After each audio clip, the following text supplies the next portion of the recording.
I was a paramedic. One of my passengers may have been possessed. Working an EMT job is about as easy as you would expect. Late nights, stressful days, never-ending shifts, all the works. I was a paramedic. I started interning at 17, and by 21, I was on payroll. Now, if you're here reading this, then chances are you've probably heard countless paramedic stories before. But I can assure you this one will take the cake. It started like any other night. A call comes in, my partner and I are dispatched, and we rush to the scene, sirens blaring.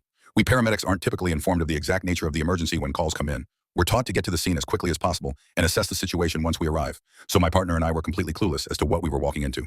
The call led us away from the city's heart and toward its outskirts. We were eventually directed down a dirt road that stretched for about a mile before we reached the homeowner's driveway. It was so narrow and restrictive that we actually had to pull over to the side of the road in front of the driveway and proceed on foot. So that's what we did, medical bags in hand. As we made our way up the driveway, we were presented with trash and clothing thrown wildly about the front lawn and porch, and violent screams came from inside the home. My partner and I looked at each other nervously before he took a deep breath and knocked on the door.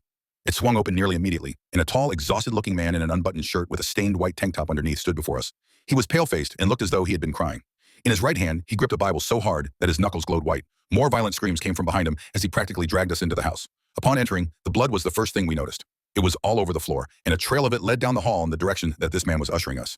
It stopped at a locked door. Beyond it, we heard more screaming, animalistic grunts and growls that made my blood run cold through my veins. Along with the screaming, a faint sound of squelching could be heard, rhythmically. I knocked on the door, and the screaming stopped on a dime. In the midst of all the chaos, I had neglected to ask the man his name or his relation to the person behind the door, and while I waited a response from whoever was in the room, my partner got his information. It turned out he was this girl's father, and she had apparently gone completely ballistic, seemingly out of nowhere, trashing the house and throwing all of her clothing out in the yard, including the ones she was wearing.